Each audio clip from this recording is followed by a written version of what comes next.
श्री स्वामी समर्थ. आषाढी एकादशी ही आपल्या हिंदू धर्मातील आणि विशेष करून आपल्या महाराष्ट्रातील खूप महत्वाची आणि पवित्र एकादशी आहे. या वर्षी म्हणजे 2026 मध्ये आषाढी एकादशी 25 जुलै शनिवार रोजी आहे.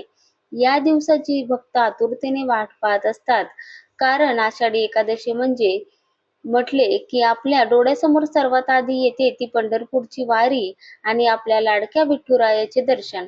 लाखो वारकरी हातात भगवा झेंडा घेऊन टाळ मृदंगाच्या गजरात ज्ञानोबा माऊली तुकाराम म्हणत पंढरीच्या दिशेने चालत जातात आणि त्यांच्या मुखातून एकच नाव ऐकू येते, विठ्ठल विठ्ठल जय हरी विठ्ठल. म्हणूनच आषाढी एकादशीचा दिवस हा भक्ती आणि नामस्मरणाचा खूप मोठा दिवस मानला जातो.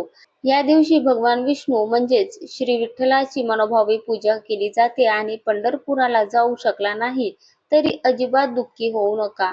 तुम्ही तुमच्या घरातील देवघरात विठ्ठलाचे नाम घेऊन मनापासून पूजा केली तरी तुमची भक्ती पांडुरंगाच्या चरणी पोचते, अशी आपल्या भक्ताची श्रद्धा आहे.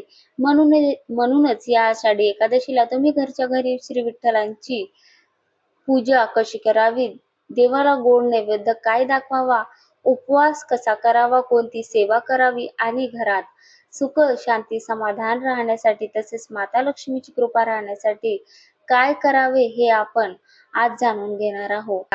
म्हणून आजची ही माहिती शेवटपर्यंत नक्की ऐका, कारण आषाढी एकादशीच्या दिवशी तुम्ही घरच्या घरी करू शकता अशी एक सुंदर सेवा आणि एक छोटासा उपाय मी शेवटी सांगणार आहे. चला तर मग सर्वात प्रथम सकाळी लवकर उठून आपली रोजची कामे आटोपून स्नान करावे आणि स्वच्छ कपडे घालावेत. या दिवशी त्यानंतर सर्वात आधी आपल्या घराची स्वच्छता करावी आणि देवघर स्वच्छ करून घ्यावे. देवघरात धूळ किंवा कचरा राहणार नाही याची काळजी घ्यावी. त्यानंतर घरातील देवांची पूजा करण्यासाठी तयारी करावी. जर तुमच्या घरात श्री विठ्ठल रुक्मिणीची मूर्ती किंवा फोटो असेल तर तो स्वच्छ करून घ्यावा.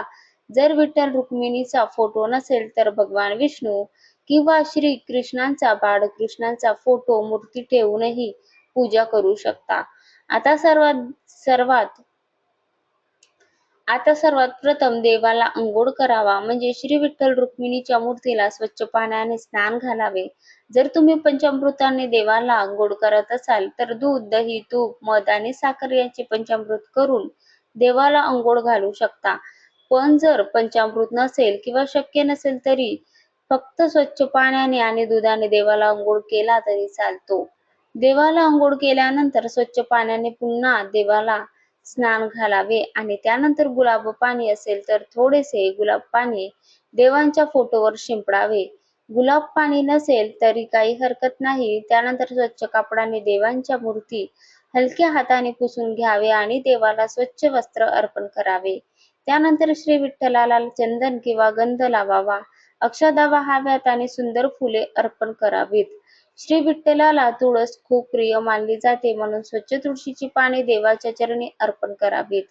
तुळशीचे पान अर्पण करताना मनात प्रेमाने म्हणावे की हे पांडुरंगा, माझ्याकडून तुझी सेवा पूजा मनापासून होऊ दे. माझ्या घरावर तुझी कृपा दृष्टी सदैव राहू दे. माझ्या घरात सुख शांती समाधान राहू दे आणि माझ्या कुटुंबातील प्रत्येक व्यक्तीला तुझा आशीर्वाद मिळू दे.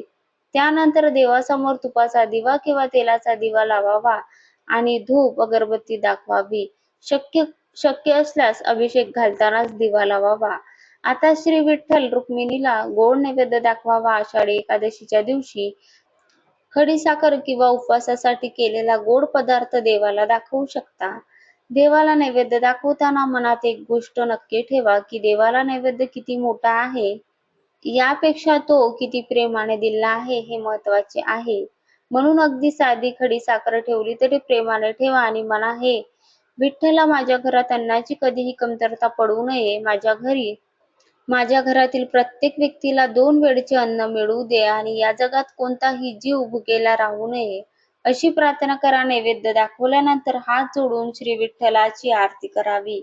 आरती झाल्यानंतर काही वेळ देवासमोर शांत बसावे आणि पांडुरंगाचे नामस्मरण करावे. या दिवशी तुम्ही ओम नमो भगवते वासुदेवाय या मंत्राचा जप करू शकता. ज्यांना शक्य असेल त्यांनी 108 वेळा जप करावा आणि वेळ जर कमी असेल तर 11 वेळा 21 वेळा प्रेमाने मंत्र म्हणावा.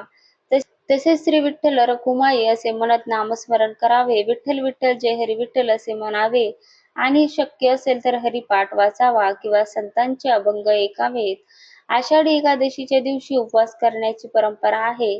ज्यांना उपवास करणे शक्य आहे त्यांनी आपल्या श्रद्धेनुसार उपवास नक्कीच करावा. काही जण पूर्ण उपवास करतात तर काही जण फळाहार करतात. काही जर दूध, फळे किंवा उपवासाचे पदार्थ घेतात. तुमच्या आरोग्याला जे योग्य आहे त्याप्रमाणे उपवास करा. ज्यांना आरोग्यामुळे उपवास करता येत नाही त्यांनी काळजी करू नका. देवाला त्रास करून केलेल्या उपवासापेक्षा मनापासून केलेली भक्ती आणि नामस्मरण जास्त महत्वाचे आहे. त्यामुळे उपवास शक्य नसेल तर साधे जेवण घ्या आणि दिवसभर श्री विठ्ठलांचे नाम घ्या. या दिवशी शक्य तितके वाईट बोलणे टाळा. कोणाशी भांडण विनाकारण करू नका. कोणाचा मन दुखवू नका आणि मनात राग ठेवू नका. कारण एकादशीच्या दिवशी आपण फक्त अन्नाचा उपवास करत नाही तर वाईट विचारांचाही उपवास करण्याचा प्रयत्न करतो.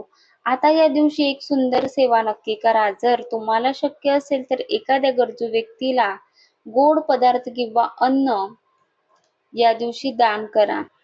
एखाद्या गरीब व्यक्तीला जेवण द्या किंवा फळे द्या. तुम्ही शक्य असेल तर धान्य दान करा. तांदूळ, गहू, डाळ किंवा तुमच्या घरात जे शक्य असेल ते एखाद्या गरजू व्यक्तीला द्या. कारण आज आपण विठ्ठलाचा नैवेद्य दाखवतो, पण एखाद्या गरजू व्यक्तीच्या पोटात अन्नाचा घास गेला तर ती देखील पांडुरंगाची सेवा आहे. या दिवशी पक्ष्यासाठी पाणी ठेवा. उन्हाळा असेल या दिवशी पक्ष्यांना दाणे टाका आणि पक्ष्यांसाठी गच्चीवर बाल्कनीत पक्ष्यांसाठी पाण्याचे भांडे ठेवा. गाईला चारा देऊ शकता. एखाद्या गरजू व्यक्तीला कपडे देऊ शकता. तुमच्या क्षमतेनुसार छोटीशी सेवा करा, पण ती मनापासून करा. सेवा मोठी असण्याची गरज नाही तर मनापासून केलेली सेवा महत्वाची आहे. आता लक्ष्मी घरात स्थिर राहण्यासाठी या दिवशी एक सुंदर उपाय करा. सर्वात आधी सकाळी घराची स्वच्छता करून घ्या. घराचा मुख्य दरवाजा स्वच्छ पाण्याने पुसून घ्या. स्वच्छ हळद त्यामध्ये टाकून स्वच्छ हळदीच्या पाण्याने सुद्धा पुसून घ्या आणि संध्याकाळी मुख्य दरवाजाजवळ एक दिवा लावा. दिवा नक्की लावा. घरात तुळशीचे रोप असेल तर तुळशीजवळही दिवा लावा. देवघरात श्री विठ्ठल रुक्मिणी समोर दिवा लावा आणि हात जोडून माता लक्ष्मीचेही स्मरण करा. कारण भगवान विष्णू आणि माता लक्ष्मी यांचे स्मरण या दिवशी भक्तिभावाने केले जाते. मनात म्हणा, हे विठ्ठला आणि हे माता लक्ष्मी, माझ्या घरात पैसा येऊ दे, पण त्याबरोबर समाधानही राहू दे. माझ्या घरात आलेली लक्ष्मी योग्य मार्गाने वापरली जाऊ दे. माझ्या घरातील अन्नाचा अपमान होऊ देऊ नये. माझ्या घरात कोणावर अन्याय होऊ नये आणि माझ्या घरात सदैव प्रेम राहू दे.